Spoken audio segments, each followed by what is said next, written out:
And good morning. Coming up next, details on the heartthrob assassin. Bet you didn't know about that guy. We'll tell you about him in a minute, plus your phone calls on our interview with David Leroy. And by the way, if you miss any of our great newsmaker interviews or you just love the crazy contributors or the not-so-crazy contributors to our program, you can always go to KIDOTalkRadio.com and relive the moments without commercials and without music. It's very exciting. No distractions there. By the way, today's Kevin Miller money word is spend. Code 2 is spend. Remember, your chance to win up to $5,000 right here on KIDO Talk Radio. Spend is the word. And coming up this afternoon, Sean Hannity will have code word 3 for today. Phone number is 580-5436, 580-KIDO. The heartthrobbed assassin. And no, we're not talking about Shawn Michaels. We're talking about John Wilkes Booth and the women or babes who loved him. Author Lawrence Abel joins us now. Mr. Abel, thank you for joining us. You're welcome. Glad to be here. My. A very unique subject matter. We didn't know that Wilkes was a ladies' man, Wilkes Booth. Oh, he certainly was. He was a heartthrob, as you said, of his time. And yet we don't know so much about him, do we? Well, we know a lot about him as an actor, but we didn't know very much about him as a ladies' man. We knew he had a lot of attention from the women of his day, but we didn't know the names or the histories of these women. And that's what I started to look into and got me interested in the book and why I wrote the book. So he was as popular as Leonardo DiCaprio. Oh, he certainly was. He was the Leonardo DiCaprio of his day. Very, very handsome fellow. Strong, muscular arms. Very ivory, pale skin. Facial features. He had dark curly hair and sparkling eyes, and just a matinee idol. So was he tortured, a nut, or just committed? What type of guy was that guy, Booth? Well, he was committed. He wasn't. He was tortured in the sense he was obsessed by the president, who he believed was trying to destroy the South. You have to remember where he came from, and that was in Maryland, a divided state, and the part of the state that he lived in, which is around Baltimore, was very pro-Southern and slave-owning. He grew up in that area. His friends were Southern in their outlook, and they owned slaves. And when he acted in Richmond, he was part of that social group, and he imbued all the background of the South. And when the country went to war and he thought Lincoln was just trying to destroy his Southern culture, he became infuriated and just kept fulminating about how Lincoln was such a tyrant. And he decided at the end in 1865 that he was going to do something about it. He saw Lincoln as Caesar, and he saw himself as Brutus. Well, speaking of Brutus, it didn't end too well for him. How did he get people, men and women, to go along with this diabolical plot? Well, he is a mesmerizing man. He just was so eloquent and good-natured and charismatic that people just of a certain kind followed him. He first enlisted some of his boyhood friends, and they in turn put him in contact with other people, and they were just so attached to him that at the end, some of them would just do whatever he asked of them. It's just shocking when you think about it. It didn't really end well for him, did it? No, it didn't. 12 days after he shot Lincoln, he was tracked down to a barn at the home of the Garrett family, and he was shot inside the barn. His body was dragged out. He lived for 3 hours more in agony, kept asking his captors to kill him, but they wouldn't do that. They wanted to keep him alive because they hoped that he would be able to be put on trial, but he died 3 hours after being shot, and his last words were useless. Lawrence Abel joining us, John Wilkes Booth and the women who loved him, the heartthrob assassin. So what was the most unique woman under his spell? A lot of people that I speak to are enthralled by the episode he had with actress Henrietta Irving. She was his co-star. He first met her in Rochester, New York, in 1861. She was his co-star. She had a sister who traveled with her, but she wasn't as famous as Henrietta, but she was in the plays. And they acted together in Rochester, on and off the stage, if you will. When he finished his engagement in Rochester, he moved to Albany for his next engagement. She followed a little bit later with her sister. And one night, while Henrietta is coming home, who does she see coming out of her sister's bedroom but John Wilkes Booth? Well, she sees she's tortured with envy, jealousy, I should say. And what she does is she just loses it all. She goes into her room, takes a knife, and attacks him. And she goes for his face because that's where his fortune is. His face is his fortune. She wants to disfigure him. So she lunges at him, and just at the last moment, Booth raises his arm, and the knife cuts him on the forehead. She sees the blood, and she becomes panicked, runs off back to her room, and she stabs herself, trying to kill herself. But fortunately, she doesn't finish the job. She recovers. She goes west to recover, and 2 years later, she's back on the stage. But it took her 2 years to recover from the incident. But the newspapers had a heyday of this. They loved. There were all kinds of lurid headlines, and the one I like the best is a headline: "All for Love and Murder." Indeed. Lawrence Abel, anything else you would like to share with us on why this is so important? John Wilkes Booth and the women that loved him. Well, I think the interesting thing is that this is the first book that really talked about the women in his life. Their names have been known, but nothing had been known about them, and they lived some pretty interesting lives. A lot of them crashed and burned. A few of them were successful at the end, but many of them died penniless. It was not good to know John Wilkes Booth. Indeed, sir. You have a great day. Thank you, you too. Thank you. No, that's not a parody. He actually wrote that book. I'm serious. I have it right here. John Wilkes Booth and the women who loved him. I wonder if Hank would like this book. I mean, this might be up Hank's alley, or Postcard Man. How'd you like David Leroy if you were listening last hour? And Mike Miniger knows this. Tea Party Bob knows this. Dave Petzo knows it. I'm trying to think of somebody else that has been impacted.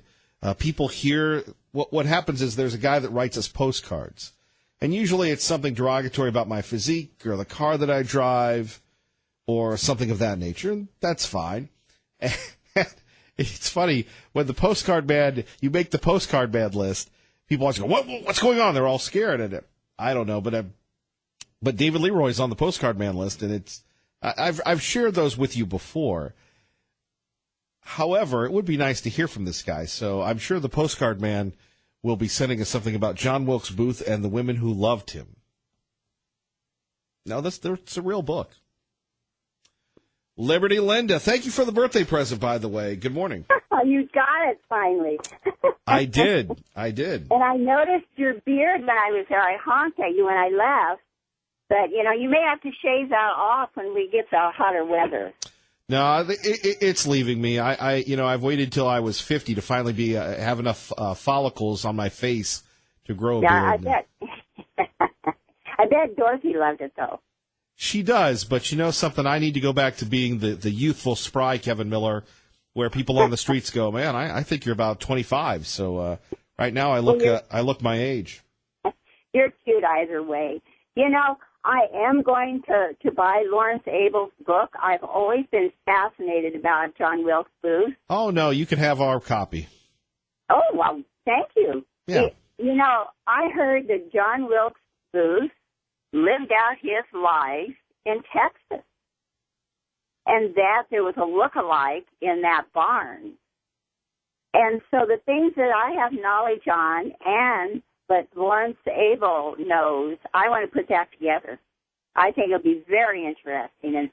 And, you know, your show is so excellent today. I really enjoyed listening to David Leroy. When I was making a list of the candidates for the first district, he was on the list. And I remember putting things down under everybody's name, and something came up with David Leroy that I absolutely put a line through his name and then put a star by Russ Fulcher's name. I don't remember what that was, Kevin, but I know it was enough for me to make that decision at that time. Anyway, I wanted to share that. Well, we appreciate that. So how do you see this race for Congress? Is 40% undecided? Well, you know, we can't always go by that. We need to research each person ourselves and make up our own minds. You know, we always hear that, 40%, 50% here. Look what happened with President Trump. You know, everyone was saying, all the news media was saying that Clinton was going to win, and what happened? She didn't.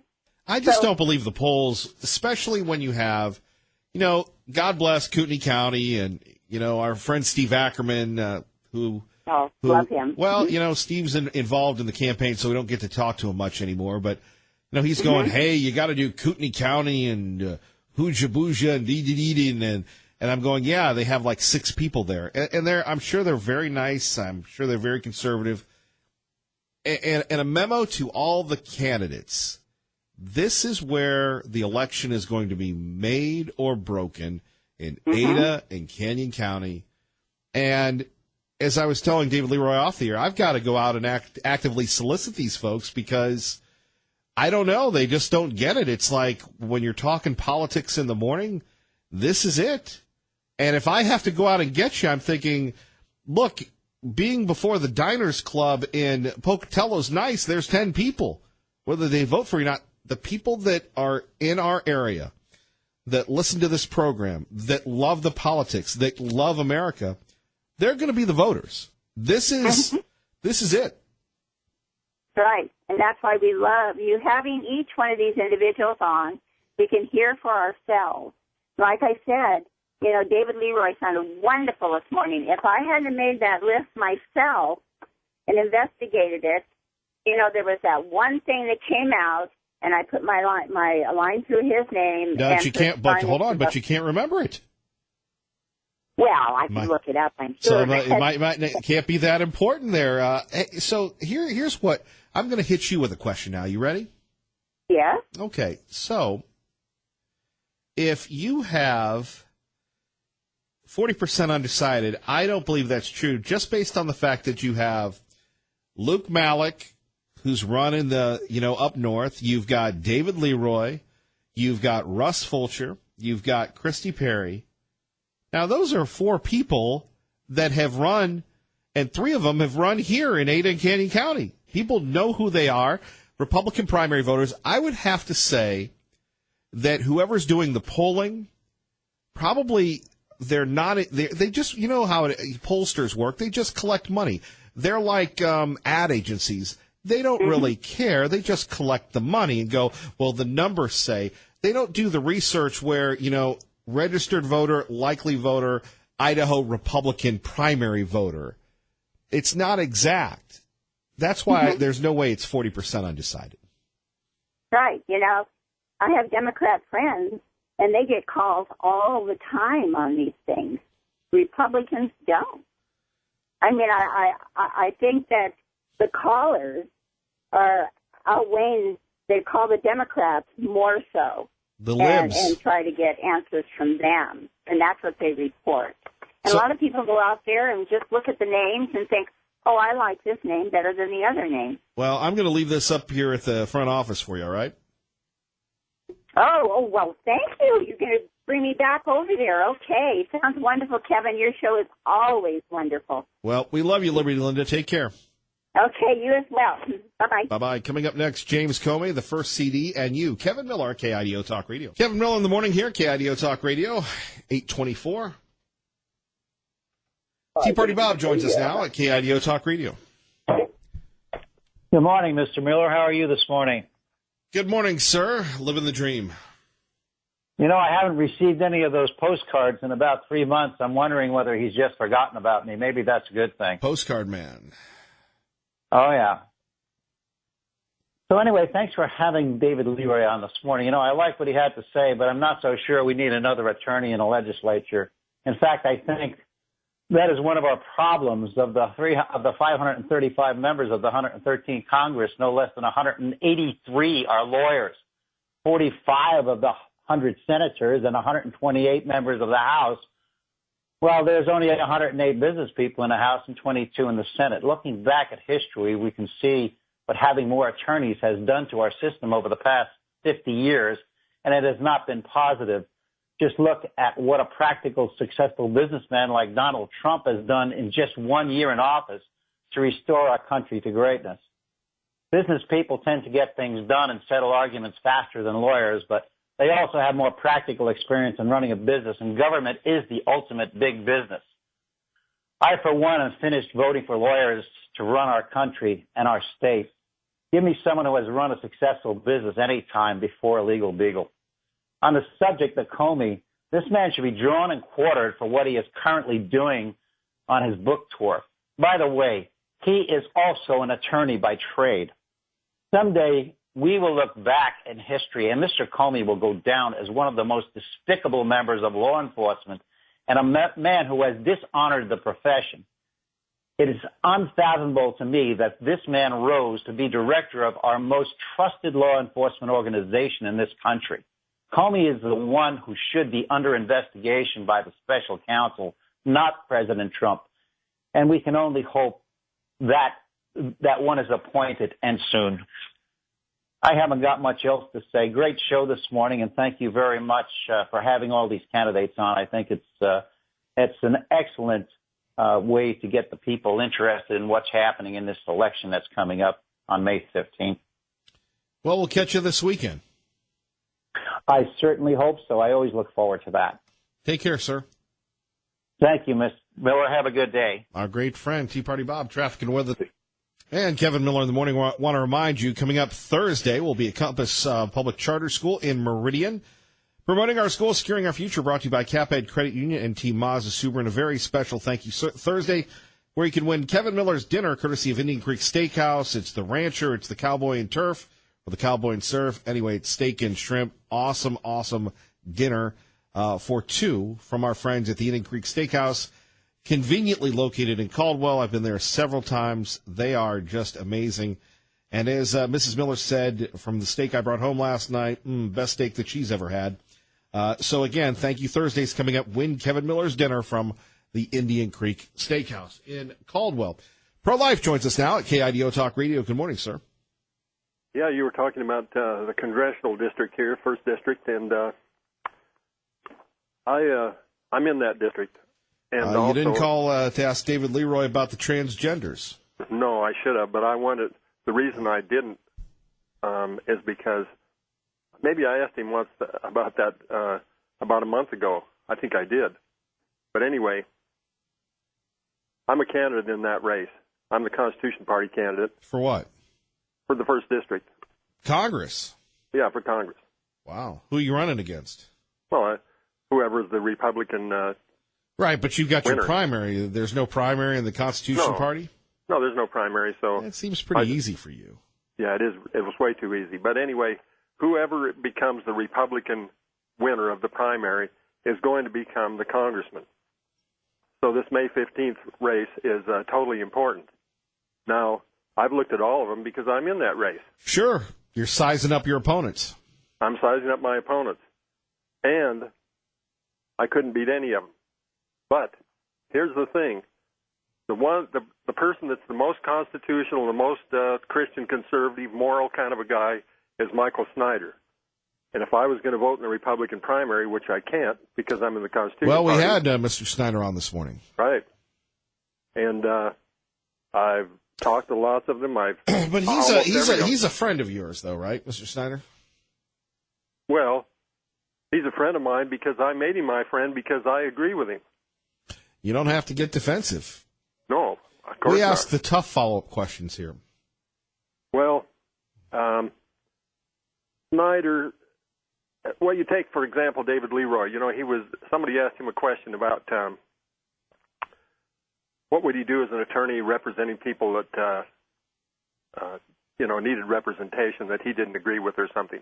And he said everyone has the right to have an attorney, a constitutional right. Well, that is not really a constitutional right. There's nothing in the Constitution that says that the government is going to give you an attorney, going to pay for an attorney to represent you. Now, if we didn't have that socialized attorney business, then what would happen is there would be probably the Christian Attorney Association, pro bono kind of a guys that would represent people, or whatever group, it'd be ABC group, lots of different people trying to represent people pro bono as part of their practices, and that's not the case. So the government attorneys, they're really government people, and the people don't get the kind of representation they need. But well, that's true. I mean, look, when it comes to the legal system, yeah, it's not fair. It's however much you can afford. Exactly. And so we have culturalized everything. I mean, we have socialized everything. Socialized attorneys. We haven't socialized the legal system because you get Slappy McGillicuddy and you don't get somebody good if you can't afford somebody good. Right, and not only that, if you don't jump through all the hoops and learn how to lie, then you can't be an attorney. You can't get a license to be an attorney. You can't be the attorney general if you're not an attorney. So you're saying all attorneys are liars? Exactly, because they teach them that at law school. You're not very positive today. No, I'm not, but it's the truth. What does this have to do with your campaign? Doesn't have anything to do with my campaign. Well, you need to get back to being on message. Well, being on message is that you have to vote for the person that's going to follow Jesus Christ over the Constitution, natural law over the Constitution, not cultural constitutionalism. That's all I'm saying. All right, pro-life, thank you. And to my friend Tom listening, Tom, God bless. Thanks so much. You're listening to Kevin Miller, KIDO Talk Radio. More of your phone calls next, but first, as part of our great partnership with Fox News Radio, KIDO Talk Radio, your exclusive home for Fox News here in the Treasure Valley, John Decker joining us live from the White House. John, good morning. Hey, good morning to you. How are you doing today? Pretty good. Could you paint a picture of what the weather is today at the nation's capital, right at the White House? How's the weather today? Oh, it's going to be a beautiful day. I think it might even hit 80 degrees today. Same thing for tomorrow, sunny skies. Couldn't have asked for nicer weather. Same thing yesterday when the president had that event in the Rose Garden. What's it like today in Boise? Not bad. A beautiful day outside. We had a little wind yesterday, but this weekend might get up to the 70s. Awesome. That sounds great. Well, enjoy it. Hope you can get out there and enjoy it. That would be wonderful. So the president is talking about tax cuts for Americans. That's what he was talking about yesterday in the Rose Garden. Had a big event yesterday in the Rose Garden. Brought in Americans, small business owners from all across the country, talking about the positive impact of the tax reform on their lives. So the president bringing some individuals up, and they spoke about what the cut in their taxes has meant to them and how they've taken advantage of this major tax reform. Major because it hasn't happened in 3 decades. And I don't know if you know this, Kevin, the president's going to hit the road on Monday heading down to Miami to do a similar type of event down there. So this is the biggest legislative achievement of the president so far in his first term, and you can understand why he's really touting it, not only here at the White House, but around the country as well. Well, between that and telling it like it is, his thoughts on his former FBI director. Yeah, so the president indeed taking to Twitter to express his displeasure, that's a kind way of putting it, about James Comey, who next week is unveiling his new book, and in that new book he says some very unflattering things about President Trump, and President Trump firing back. He says that James Comey is a proven leaker and liar. Virtually everyone in Washington thought he should be fired for the terrible job he did until he was, in fact, fired. And the president continued on Twitter writing, he leaked classified information for which he should be prosecuted. And so that's the reason why the president's fighting back. You know, James Comey in his book writes that the president is unethical. He writes that he's untethered to truth and institutional values. That's not sitting well with the president.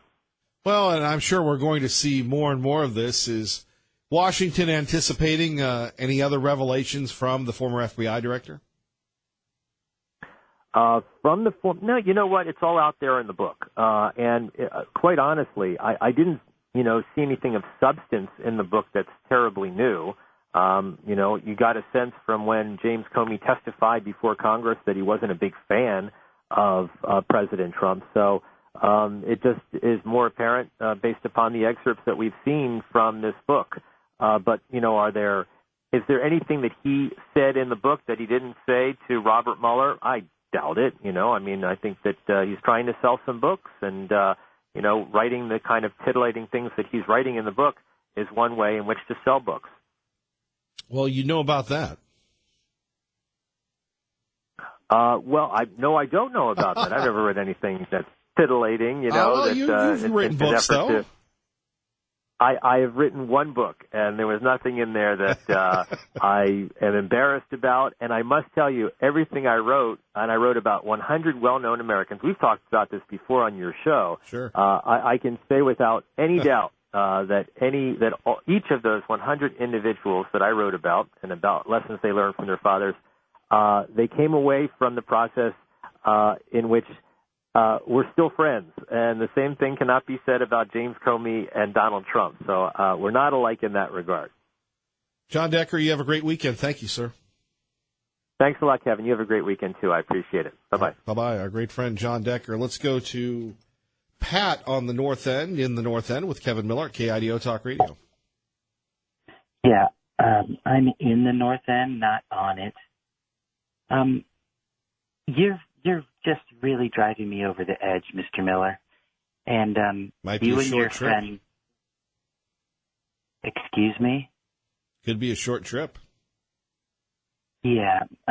Your friend pro-life that keeps calling, I don't know what his hidden agenda is, but I'm pretty sick and tired of him making jokes about the gays and transgenders. I don't think he was making a joke about the gays or the transgenders. Oh, he wasn't? What do you call that then? And he also I think the last time pro-life was on, he wanted to trade the gays and transgenders for the straights. But you have to remember, Pat, this show is for entertainment purposes only. We talk about the important issues, but we do so in an informative, provocative, and entertaining way. You do it in a rude, and I think it's discriminatory. Well, it depends on your it depends on your interpretation, really. Excuse me? I was in the middle of making a statement. You were? I was trying to. Is that passive voice or active voice? I'm just doing my... Were you linking two independent clauses, or was that ending in a prepositional phrase? Just because you're going to school again and trying to learn English. Trying to learn English at 50, yes. Yeah, I know. I heard your commercial, and, I don't need to learn. I know everything that I need to know. And one of the things is I listen to you, and I don't like you, and I listen, and I have a... You know how people have photographic memory? You probably don't like the people that call into the show either, then, do you? I don't. And but then but you do listen. So what does that say about you? It says you do something that you don't enjoy. Maybe you need to get out and maybe. Pardon me? I've got my eyes and ears all over you. Well, hold on. First, hold on. Let me. I'm taken. So there's no future for you and I. Excuse me. You just said you were stalking me. And I would say I'm a happily married man, so the overtures will have to end. Well, good for you. Let's brag about being a heterosexual married man. You just said that you had a thing for me. I did not say it in those terms. I'm watching you like a watchdog. And you, and the trading the gays from California kind of thing with pro-life. No, I did not endorse that. I told him it was ridiculous and outrageous and offensive. you should have hung up on him immediately. And that's what I'm asking you to do now from now on. You want me to hang up on you? No, I want you to hang up on people who speak improperly and are constantly talking about the transgenders and the gays when they know nothing about the subject.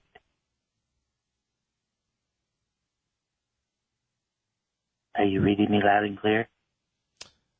Well, what happens if we don't follow your demands? I think I'm going to get more vocal, and I'm going to assimilate some of my friends in my community, and we will make our presence known. So you have a community? I do. What type of community? Yes. You know the community that I back, and you know what you know, Kevin. Sometimes you try to play the fool. No, I don't think I play the fool. I think that is my role. Well, all I can say is, if you don't get a little more friendly to, the likes of people like myself, then I think it's going to be. Well, have a blessed day. People threaten us all the time, I suppose. Let's go to Joe in Meridian. Good morning. You're on KIDO Talk Radio. Hello, Joe. Good morning, Kevin. I hope you're having an awesome day. Not bad, and you? God keeps blessing me every day, Kevin. It's a great life. That's awesome. I was thinking about one of the things I wanted to ask you about is this raid on President Trump's attorney. And, I think that it would be an interesting question to ask our gubernatorial candidates about, because it's one of the major things that's happened in our country that really goes against our constitutional rights and established common law for a long period of time. Being able to go in, raid an attorney's office for things that are not part of an investigation, so you can dig up dirt on them and then basically try to disparage them. And, based on what I've heard, there's no other reason why that raid happened. And if that would have happened to somebody that I didn't agree with politically, I would have still said it was wrong. And I really feel like, our country is on an edge here. And I just was curious what your thoughts were. And I'd be interested to see where the gubernatorial candidates line up on that particular issue. Well, Joe, I will say that I listened to Rand Paul yesterday, Senator Paul, during Sean's show, and what he said is if they can do this to a sitting president, what can they do to us? Yeah, exactly. I mean, part of the idea of attorney-client privilege is that everybody has the right to a defense. Everybody has the right to present their case in the way that they want to present it, and then let justice prevail. If you usurp that and you basically go in and wreck that, now we're no different than some of these third world countries that we abhor, or we don't. I'm not abhor, but that we don't like the practices of the government, right? And so it just has me very disturbed, Kevin. I would agree. It's good that you're alerted to it, Joe. Thank you for the call. 580-5436, 580-KIDO. Let's go to Dave in Meridian with Kevin Miller at KIDO Talk Radio. Hey, Dave. Hi, Kevin. Good morning. Yeah, I don't know if the friend from the Boise bench was legit or not, but I can't let some of the things he said go unchecked. I'm like many people who have faith or a Judeo-Christian worldview, believe the Bible is supernaturally written, and the Bible says that stealing is wrong, drunkenness is morally wrong, adultery is morally wrong, homosexual behavior is morally wrong, and transgender behavior is morally wrong. In fact, there are scriptures that forbid men and women acting out in the way transgenders are right now. And for people to believe that, and those moral absolutes, does not equate to hatred. It just simply is a moral principle that's expressed. And I hope he's listening. He's not hated. He's not persecuted. He's just living in a state where many people believe that behavior is morally offensive to the God of the Bible. And so it's going to be a hard way here in Idaho because of the number of evangelical Christians and LDS believers. people are not going to accept that behavior because it's by nature opposed to God. No, I would agree with you. And like I said, people are entitled to their opinion, and people, on the left seek to silence voices on the right. That's just how it is. Sure.